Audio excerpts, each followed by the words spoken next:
Hi, welcome to Continuing Education, the podcast for homeschooling parents with actually useful advice. I'm Heidi, and today we're diving into teaching fractions. But before we do, if you're a current or former educator with a teaching technique or strategy that would help homeschooling parents, we'd love to have you on the show. Visit us at continuingeducationforhomeschool.com to get in touch. Now, let's talk fractions. For a long time, fractions were the bane of my existence as a homeschooling mom who doesn't really like math. One year, I got so frustrated trying to teach fractions to a kiddo who just wasn't getting it that I handed all of my math duties to my husband. I felt stuck, and I was really worried that I was holding my child back. So today, we're going to talk about fractions and strategies for helping a struggling learner grasp this important concept. Fractions are everywhere: reading a clock, cooking, filling the gas tank, calculating travel distances, catching sales at the store, sharing your food, like sharing appetizers, reading music, and even in sports. You can't just skip this skill, even though for a long time I was really tempted to. The traditional approach to teaching fractions is to use things like fraction circles, bars, or strips, which are basically breaking shapes into equal parts to make those abstract concepts of fractions more concrete. These tools are great, and you will already find them common in most of the math curriculums that you look at. But for some learners, these just don't click. For us, using food like pizza or cake or even Legos when we got desperate didn't really work either. Our kiddo saw them as distinct objects and struggled to see how they represented fractions like a quarter or a half of something.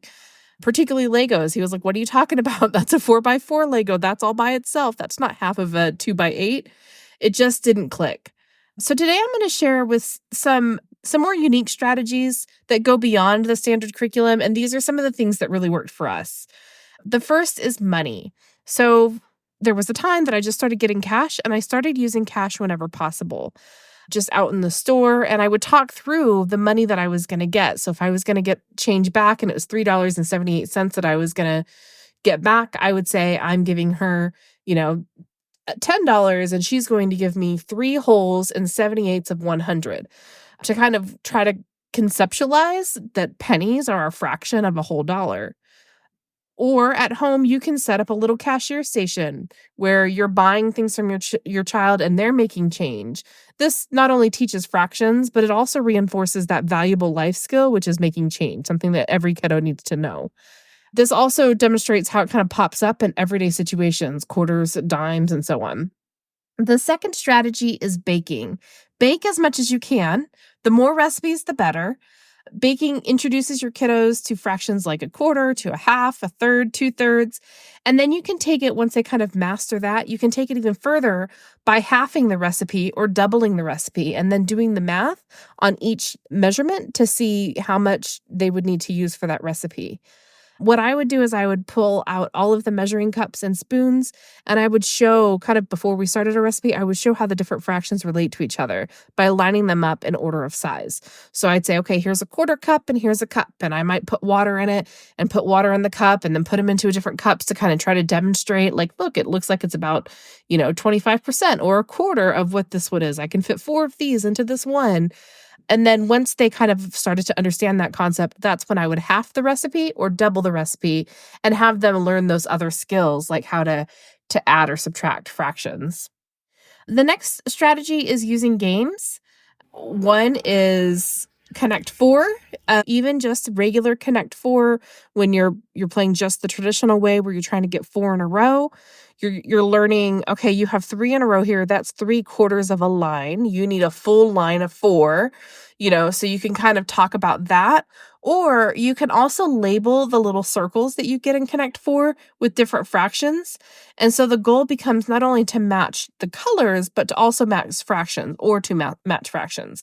So for example, you could label several of them 1/4. That would be your traditional, you need 4 of them. You could label some of them 1/3. So you can see, okay, I need 3 of them in order to get a Connect Four, which can be a little confusing. So maybe name it something different. It's a fun way to kind of combine strategy with math. Another technique is dominoes. Now, that is also a game, and you can use dominoes in unique ways to teach fractions.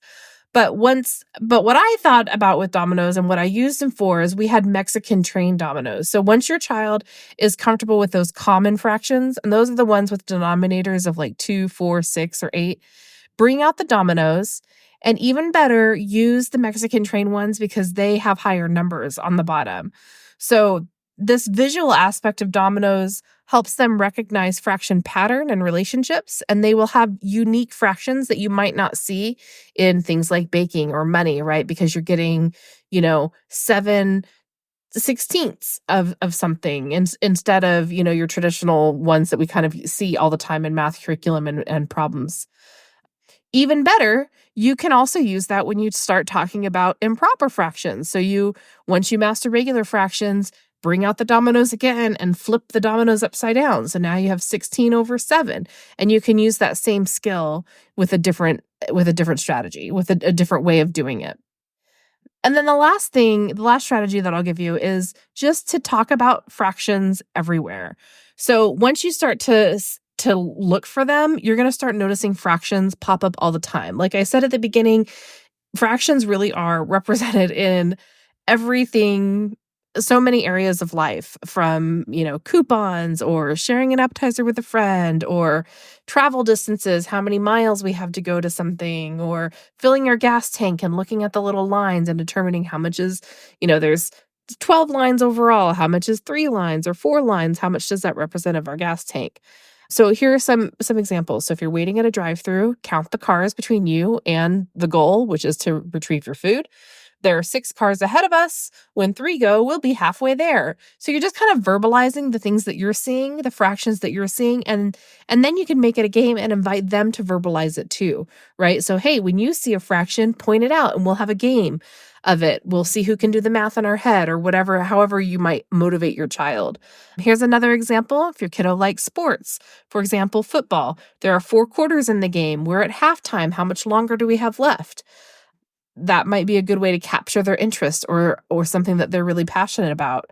What about we talk about appetizers a lot because we've got one kiddo who wants to make sure he gets only his portion. We ordered mozzarella sticks. There are 9 and 3 of us. How do we split that? We should divide them. Everybody gets 3, so 3/9. Or that's also, if we divide them up evenly into threes, that's 1/3. We get 1/3 of the mozzarella sticks are ours. The key is to make fractions relatable and a part of everyday life. And by doing this, your child will start to see fractions everywhere and understand how they fit into the world, which is really essential for a lot of kiddos. They need to see, how the heck am I going to use this? And so pointing them out, playing games, seeing them in everyday life will help them see and conceptualize that on a day-to-day basis. That's all for today's episode. Thank you for tuning into Continuing Education. Please don't forget to reach out if you're an educator who'd like to share a teaching technique on the show. We would love to promote any other handouts or unit studies or things that you do. Until next time, happy homeschooling.